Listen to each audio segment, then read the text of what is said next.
Dhanishtha, also known as Shravishtha, is a nakshatra formed by the stars in the head of the dolphin constellation, Delphinus. These stars form a box which appears to the Vedic eye as a drum. If you project these stars to the ecliptic and abstract them to the moon's daily span of movement, then Dhanishtha will begin at 23 degrees 20 minutes of the 10th Rashi and end at 6 degrees 40 minutes of the 11th. This corresponds currently to 17 degrees 26 minutes of Aquarius to 0 degrees and 46 minutes of Pisces in the tropical zodiac. The name Dhanishtha is a compound word with two components, dhan and ishtha, not dhana and nishtha as many people think. Aṣṭha means something one considers very, very, very important. So we can translate it with words like beloved, desired, or even sacred. Dhan means to make a sound. Now this is Sanskrit, it's not Hindi. So dhan is not the same as dhana, which means wealth or riches. So this is why Dhanishtha is also known as Shravishtha, because Shrav also means to listen to sound.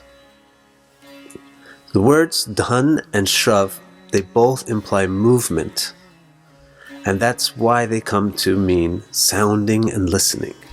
Because conversation involves movement of sound and information back and forth. So Shravishtha or Dhanishtha, that term literally means beloved sound or sacred sound. Now, you might remember hearing this word Shrav in last week's video. Then we did the nakshatra Śravaṇa, which is just previous to this one, Shraviṣṭhā. Śraviṣṭhā and Śravaṇa are another pair of nakshatras like the Purva and Uttara nakshatras. Śravaṇa is the ear that receives the sound, and Dhanishtha is the drum that makes the sound. So the drum makes the sound, and the sound travels to the ear. So this sound always involves movement. So it's easy to remember that both Śravaṇa and Shraviṣṭhā are Chala nakshatra, nakshatras that signify movement and skill with things that require movement. Śravaṇa, the ear, symbolizes hearing sounds, and you hear these sounds, and these sounds can transform you and carry you like a river, Shrav, through all obstacles and ignorance. That's what Śravaṇa symbolizes. Shraviṣṭhā symbolizes what makes those sounds. So it's highly symbolic of musicians, powerful speakers, teachers, all the people or things that make inspiring and desirable sounds. And the most inspiring, desirable, and sacred of all sounds are the words of the Vedas. The deva of Śraviṣṭhā is referred to as Vasu. We might take this to mean Vasu-deva. And in fact, in Brihat Samhita, Vraha Mihira refers to Dhanishtha as Vasu-deva. Vasu-deva is the name for Viṣṇu, and Viṣṇu really is the Śraviṣṭhā, the origin of the sounds, the origin of the words that resound in the Vedas. So we might like this, just to say that the deva of Śraviṣṭhā is Viṣṇu. But the problem with that is that Viṣṇu is already there in the previous nakshatra, Śravaṇa. Another explanation is that Vasu refers to the Aṣṭha-vasu, a group of 8 deities. These 8 gods are earth, Prithvi, water, Apa, fire, Agni, air, Vayu, space, Dyal, and the sun, which is also the illumination, the intellect, which is Aditya, the moon, which is also the mind, the emotional mind, which is Soma, and the stars, the nakṣatra, which represent identity, which is the deepest root of existence, like the stars. These 8 elements Krishna describes in Gita as Bhinnam Prakritim Aṣṭha-vasu. And there's some sense to having this immediately following Viṣṇu, Śravanā's nakshatra, because Krishna, who's the Viṣṇu avatar, says, Aham Kritsnasya Prabhava.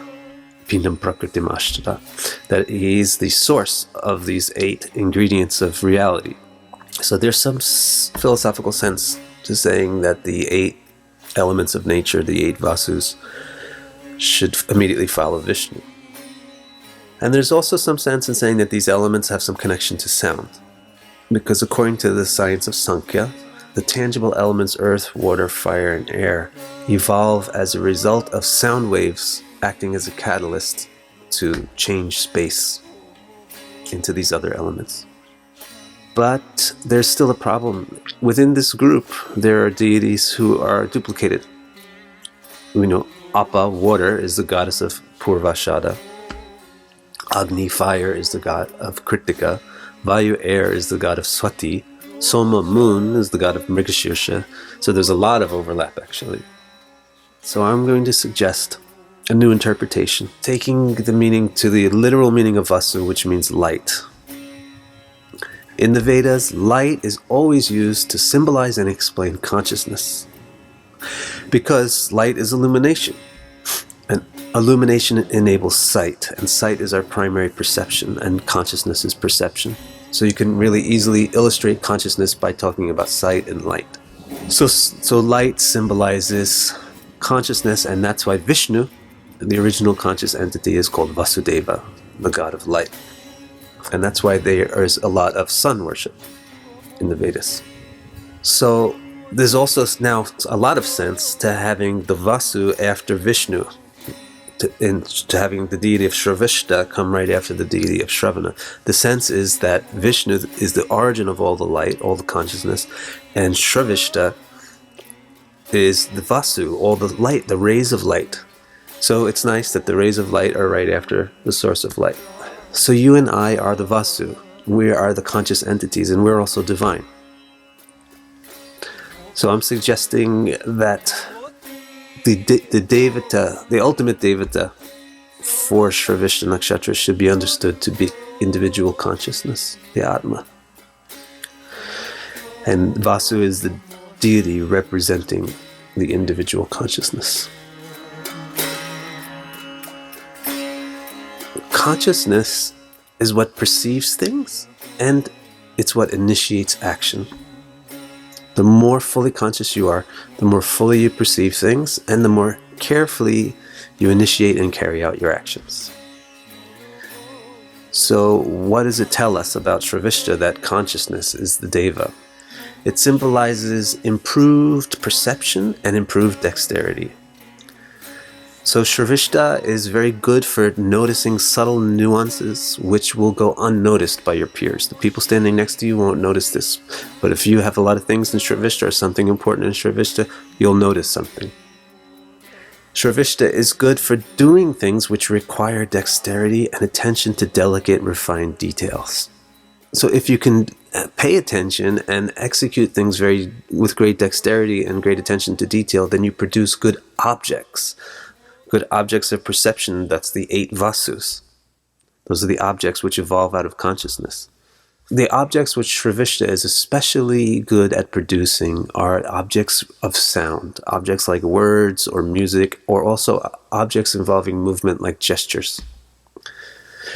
So Shravishtha is excellent for the production of sounds, words, gestures, movements, and is also very well suited, like Śravaṇa, for listening and learning.